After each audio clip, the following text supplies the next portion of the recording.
It's not in the face! Thank you. Hello and welcome to Hey, Not the Face with your host, John Nash, and your producer, me, Steffi Haynes. And today we are going to talk about the UFC's financials. We are going to talk about possible Russian political figures investing in TKO. We are going to talk about the Canelo-Crawford event and some TKO Saudi boxing. We're going to look at Karate Combat's lawsuit, and if we have time, we might even talk about the PFL a little bit. Now, what I would like for you to do is subscribe so that you have access to all of our content. And I would also like to direct you over to a wonderful segment that John did this week on a deep dive of the Ali Act. And you can find that both on our Substack and the YouTube channel. So make sure you're checking that out, you're sharing it, and you're subscribing. Now, John, how the heck are you?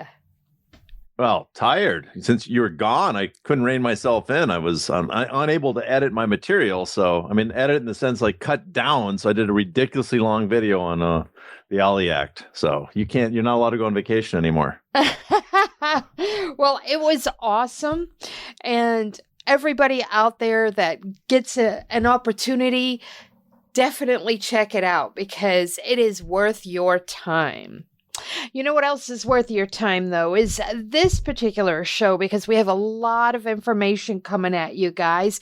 It's a big hodgepodge episode, and we are going to start off with the UFC financials that came out last week or the end of the week before. So, John, what was in them? And, before I ask you what the biggest point of interest is, what was in them and how much money did they make? Well, I'm sure no one's surprised that we find out the UFC made a lot of money. It was their 8K filing, their quarterly filings, which happened, I believe, the day we released the Luke Thomas episode. So we were not around to record any other episodes after that, except for the Ali Act one, which, again, took all my time. So I apologize for that. But for the UFC, they made a lot of money. Now, it's for quarterly, so we compare the first 3 months of this year to the first 3 months of last year for the UFC. And we see that they made... in revenue, last year, in the first 3 months, they made $313 million revenue. This year, $359.7 million. So they have gone up over 10%, $46.7 million more so far this year in the first three quarters. And their adjusted EBITDA, earnings before interest, taxation, depreciation, and amortization, that went from $195.1 million last year to $227.4 million this year. So they are not only are they making more money, they are seeing more in earnings, probably more in profit too, because last year they deducted the antitrust settlement money. So that was taken out. That's why they had a net income loss last year for UFC. And this year, I am sure they will see a lot of profit. I have a couple of oddball questions for you. Number one, when these filings come out, who is responsible for putting together the filing? Well, the people put it forward, the UFC has to put it together themselves, not the UFC. TKO Holdings, the parent company of the UFC, they get their accountants. They often will have an accounting firm do it. And they they always have an accounting firm help them do it. They put it together and then it's posted to the SEC. It has to be made public because it is a public company. So you've got to reveal this information to your shareholders. Okay. Question number 2. Does the SEC do their due diligence and check all of these numbers? Well, they don't specifically, and often companies do lie on these SEC filings. There's cases going on overseas right now, similar. What kind of keeps them alive? It's a crime to lie on these filings, and your shareholders, if they figure out you're lying and they're getting taken to the outhouse, they can file a lawsuit, and there can be criminal investigations if the SEC is tipped off or some other government agency. So there is a lot of incentive not to lie, although people do exaggerate. And I'm going to bring up a company. I'm not saying they're lying. I'm not saying that they're misleading, but I'm going to point out that One Championship, when they file with ACRA, you notice that I'm not sure the accounting practice of using barter trade is the most accurate way. Let's just put it that way, to portray your revenue streams. But that's something they file. I'm not saying they're doing anything critical. I'm just pointing out that is a loose way to do your accounting. And there's probably more appropriate ways, I would suggest. All right. So when you're looking at this particular set of UFC financials that just came out last week, what do you think the biggest point of interest is in them? Well, there's a few. I would say with the finances, the released, and the rounds they did during the earnings call, and a few other comments that Mark Shapiro made, I would say running down them. One is how much the site fee business has increased for them. I think that's a point of interest. I think that they made it clear that for the next media deal that ESPN is still in the mix, which suggests a bunch of stuff. And I would say that the other big point of interest is that fighter pay is up a little. If people are interested in that, they do make a comment about fighter costs being up, which means fighter pay is up somewhat. And that's for the UFC. All those relate to the UFC. Now for TKO, my biggest thing of interest is that they were talking about they are projecting 60% free cash flow. What that means is that and that's free cash flow from their earnings, EBITDA. They're already got around 60% of their revenue is earnings, right? Their EBITDA, that's their margins. And they project 60% of that will be free cash flow. In other words, 60% of that will be money available to use for various, after they pay for the interest, taxes, depreciation, amortization, all those other things, they'll have 60% left over. And they project that's going to go forward the next year or so to 70%. So that, I run that by accounting friends, and their mind is blown at how incredibly, incredibly lucrative and profitable the TKO business is. Okay, let's back up to where you talked about ESPN, and that could mean several different things. Give us a couple of points about them possibly, with ESPN still being in the mix. What does that mean? Well, they were pretty clear that they're still open to ESPN. They're more than open. They're very friendly, polite about the way they mentioned it. They're saying they were still shooting for Shapiro $1 billion new media rights deal. But reading between the lines, between the comments that Netflix said recently about, how they've released their live schedule. They have nothing on the live schedule, which I'm sure we'll get into later about Canelo, because that was not on their fall schedule. Any more boxing matches. That they didn't seem too gung-ho to get into the live event sports properties. At least that's Netflix comments. You have to infer that perhaps that they are deciding that it's better to stay in business with ESPN, and that the ESPN, because ESPN wants the pay-per-views, that seems like the likely home for at least the pay-per-view portion of the UFC content. I have a question for you. Could it be that Netflix is experiencing less numbers than they were expecting with WWE, and they're not willing to take the nasty plunge again with UFC? That's possible, but my understanding, now I don't follow pro wrestling and Netflix doesn't release the numbers, but my understanding is they've done pretty well on Netflix, that they're generating interest and traffic now. But again, Netflix is in a different business than any other like normal TV network. So they could look at those numbers and say, this is kind of good, but we don't need consistent weekly viewers unless we're going to do more advertising. We could do just as good with just a monthly program. And so they might not have less interest in something that's going to demand a lot of content, a lot of money from them. Like they mentioned several times, big events for live events is what they want. And I'm kind of thinking perhaps that they're looking at the UFC as that's not really what the UFC provides. They don't provide viral events. And if you look at the UFC, we talk about their pay-per-views. UFC has had big pay-per-views, but nothing like the biggest boxing matches. I mean, the McGregor versus Khabib was big, but that pales next to McGregor versus Mayweather. Mayweather versus Pacquiao is bigger than that. Just a large number of boxing matches. If you look at the top 10, 20 for public interest combat sport fights, a good 80-90% are probably boxing matches. So my guess is they look at the UFC and they're thinking they can do big events, but not big enough.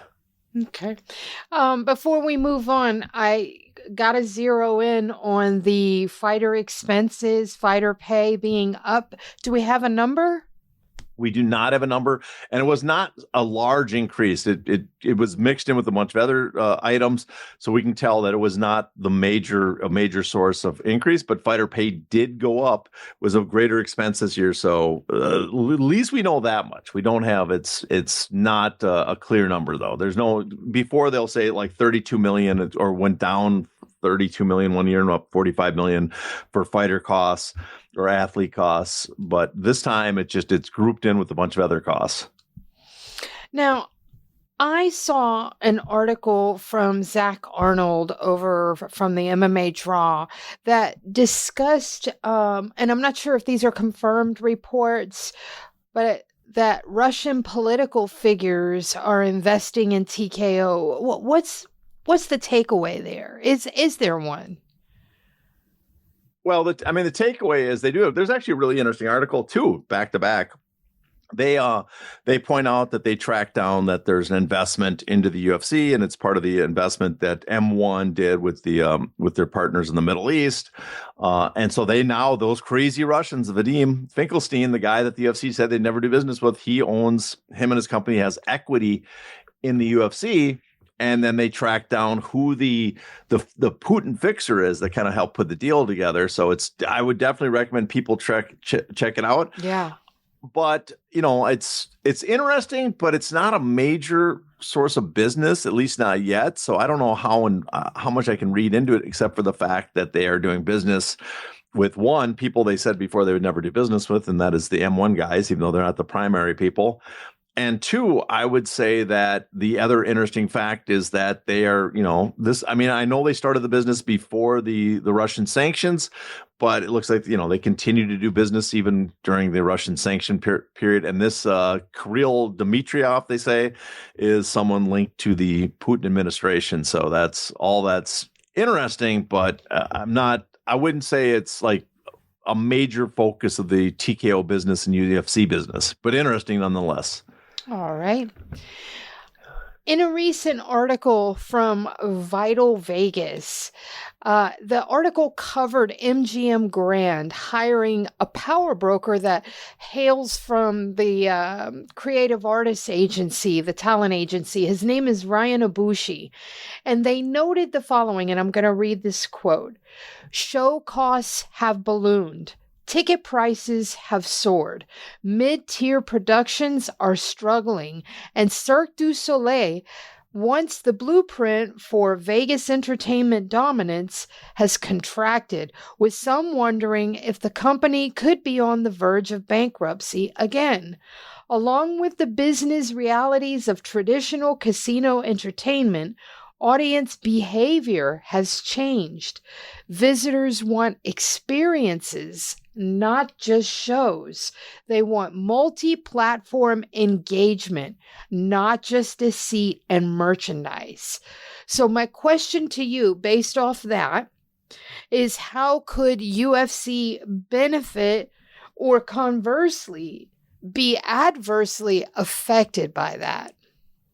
Well, a couple things first. You got to he's coming from CAA. Now, CAA is a rival, but since he left CAA, it doesn't mean he's going to be opposed to TKO Holdings, which is owned by Endeavor, right? The other thing is UFC is really primed for the multi-platform engagement. They have, they do the whole weekends. They already have Fight Week. They with their other properties, the WWE and PBR and slap fighting and whatever else nonsense they want to throw in there. They do whole weekend events. They seem primed to be a great property for this. The part that UFC seems primed to fit this new Vegas model. I'm not sure they fit with MGM. Not that MGM wants to break up the relationship, but they talk about how they want to control the content because the prices have skyrocketed. And TKO they are draining every last drop out of their properties. They are not leaving a penny on the ground when they're asking for stuff. So I'm not sure for MGM, the future might be some other property that they can control and have they own the content themselves, so they profit of it when it takes off. Because if it's a TKO product like the UFC is just going to jack the price if it brings more people in.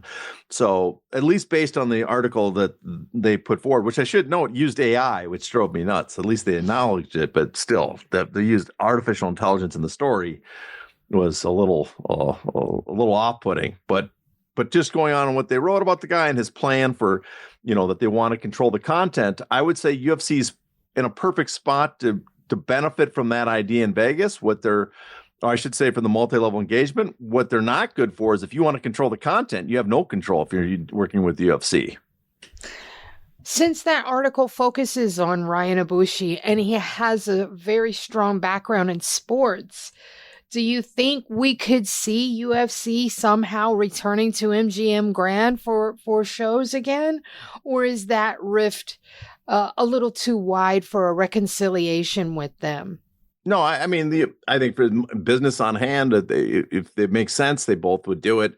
The way Dana White talked, it sounded like they were perhaps thinking of having almost like reverse of what this article is suggesting for MGM is perhaps Endeavor TKO would like their own property where they get to keep all the money themselves or own a piece of it, maybe in concert with another sports team.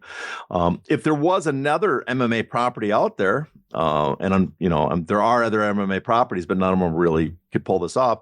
This would be a prime time to go to MGM and trying to cut a deal, because they'd be looking for something where they get a stake in it. But I don't think anybody looks enticing enough. These guys, I'm sure, know the numbers and know what ticket sales would be, and they know that no one could draw. This is not like the old days where you could bring Pride in and generate a huge gate. No MMA market could take advantage of that. Now, boxing is something I could see that more than MMA, because again, the UFC is they're going to try to milk it as much as possible where they can get their foot in the door in boxing and maybe get a stake of some sort of promotion or something. So to your question, no, I think it's very possible that UFC could go back to doing business with MGM Grand. But I don't think it doesn't fit the long-term goals, at least laid out currently for either of them. Now, you were talking about boxing, so let's go ahead and slide into our boxing content. And we'll start with the Canelo-Crawford bout that seems to be in a constant state of flux. Like, there are no concrete facts around this that I can see. So, since I frequently miss things that you do see, what do we know about the event? And what are your biggest points of concern? Well, what we know is not going to happen now. We know, based on Turki Al-Sheikh, that it's supposedly, who knows? I think Boxing Scene did an article that it's all a swerve, that we're getting misinformation that they did previously with Ring Magazine. We'll have to wait and see if that's true. But right now, it looks like their event is not going to be on a Friday night. It's going to be a Saturday night. That it's not going to be using TKO and Dana White as the promoters. At least they weren't mentioned as the promoters, specifically weren't mentioned, which is somewhat worth noting. And because it's not on Friday night, and because that Saturday, that weekend, Saturday and Sunday, college football and NFL take over Allegiant Stadium, it will not be at a Allegiant Stadium. So that's what we know for sure. Now we can start reading between the lines of that and trying to guess what's going on. And also guess, that the promoter that, according to Turki Al-Sheikh, will be Sila, the events company from Saudi Arabia. But I guess my guess is what happened, and this is just a guess right now. I know a lot of people are thinking there's a split between Dana White, TKO, and Turki Al-Sheikh. There might be, but I think it's also very conceivable. But that when they said they're no longer going to do the event Friday, that they're going to do it Saturday. That because the UFC has a commitment to their Noche event, right, in Guadalajara, that they said they can't work on the event because they've already made commitments for that. And because they can't work on the event, because that split, they had to bring someone else in, and they're no longer perhaps going to have the event in Vegas, so TKO can work on it. The other possibility too is TKO can work on it because they're possibly not even going to have it in the United States. I mean, there's just a lot of questions we could read, a lot of stuff we can read into this, but that's what we don't know so far, which is a lot. We don't know a lot about this. Do you believe Turki Al-Sheikh when he says that Sila will be the promoter of record?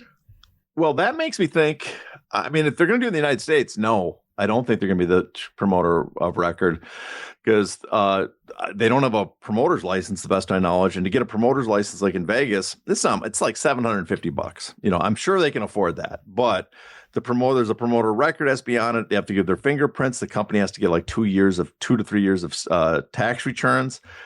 I don't see them doing that. I see them using a promoter. So if it's going to be in the United States, I could see him using like Eddie Hearn, who they used in the past, to be the promoter.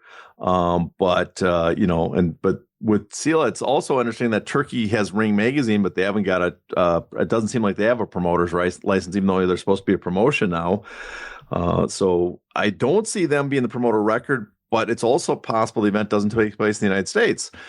That it takes place in Saudi Arabia. But that has not been ruled out yet. We don't know that it would be a huge catastrophe in my view if they move this event to Saudi Arabia. Why?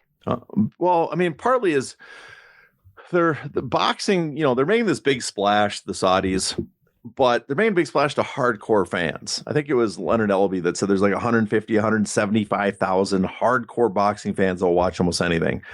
Those people seem to be enraptured, caught up in what the Saudis are doing, but it's not getting any spillover with the first tier of boxing fans, the people that show up for Tank Davis events or show up for Ryan Garcia or Canelo events. He has a wider fan base, and then we're definitely not getting that wide scale, the millions tuning on pay-per-views that we'd get in the past. And part of it's because it's not taking place in the United States. It's taking place in Saudi Arabia. It's taking place on DAZN. The big thing about this was supposed to be this was going to be a United States event, and everybody's talking about it was going to be on Netflix. Now it doesn't seem like it's going to be happening on Netflix, and probably because it's not going to be on Netflix, they decided to move it off Friday to the Saturday night. I'm guessing because they wanted to maximize the pay-per-view sales. But if they're not going to do it in the United States, pay-per-view sales are going to be in the gutter, and so you're putting on this supposed mega fight that's going to draw a fraction of what you would expect it to. I mean, it's one thing to praise the Saudis for putting on these big fights, but at the same time, we're putting on big fights that are not drawing audiences, the eyeballs that it should. And for the Saudi point of view, eventually, I think they're going to pull the plug at some point because they're losing money on this. It makes sense to maybe do 1 or 2 big events in Saudi Arabia, but to do several and starve the marketplaces where boxing actually has interest doesn't seem to make much sense in my view. I could be wrong.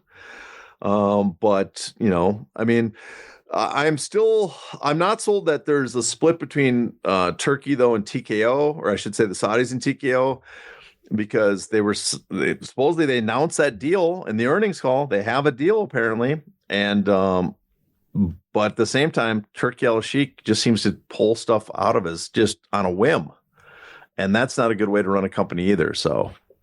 None of us it does not seem like smart business going forward. Let's put it that way.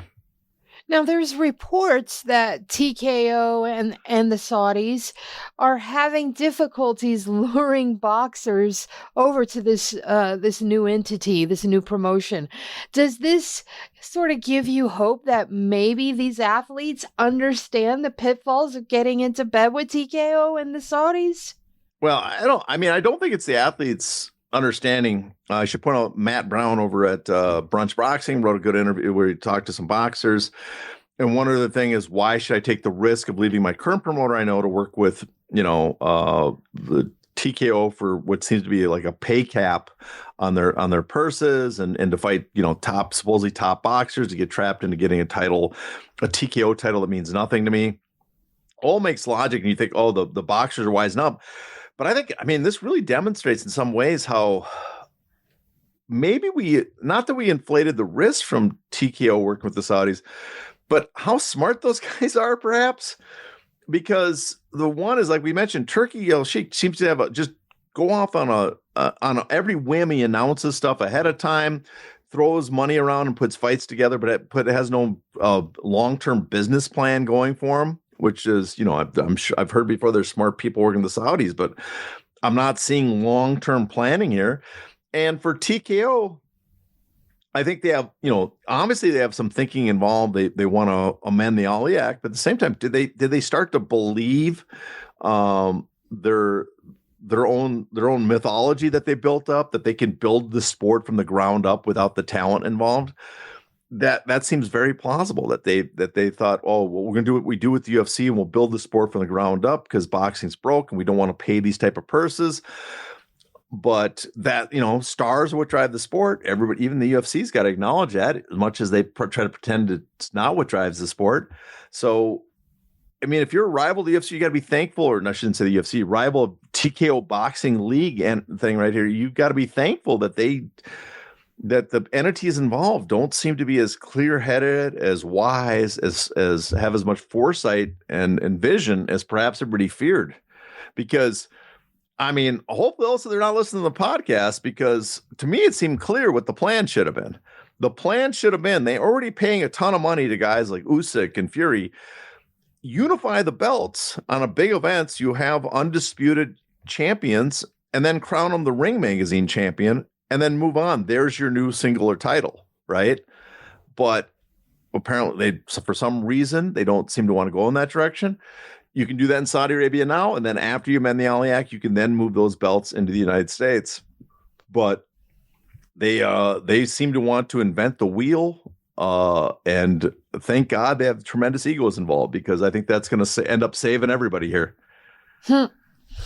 All right, so we're going to swap gears again, and we're going to dive into some Karate Combat lawsuit news. So we have information on a lawsuit involving Karate Combat. So who is suing them and why? To access the bonus content of this episode, you must be a paid subscriber. To do that, go to heynottheface.substack.com and subscribe today.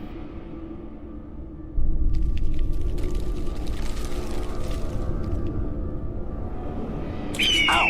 Ow! Not the face! Ooh! Ooh! Okay, the face!